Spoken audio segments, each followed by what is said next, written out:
marks the sea winds whispered low, as plague began to rise. In 1647, death closed too many eyes. The Reverend William bore the weight of sorrow, prayer, and pain.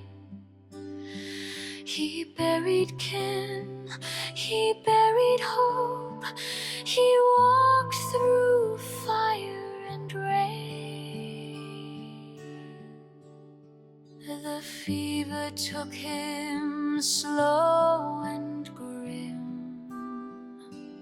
He called them to his bed, and with his final breath he spoke strange words that still are said.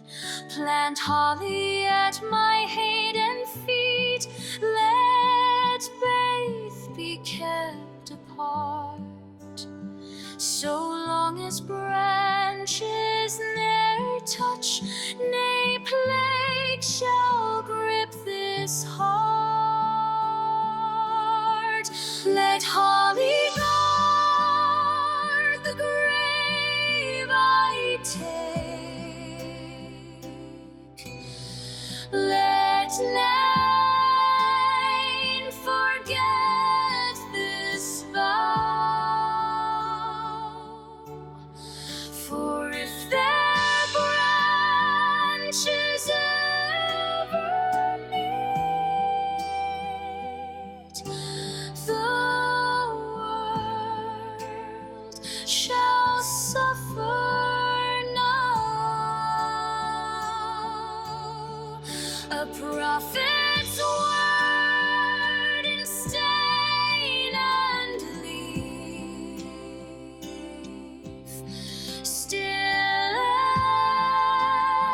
echoes on the wave. The fate of many bound in bark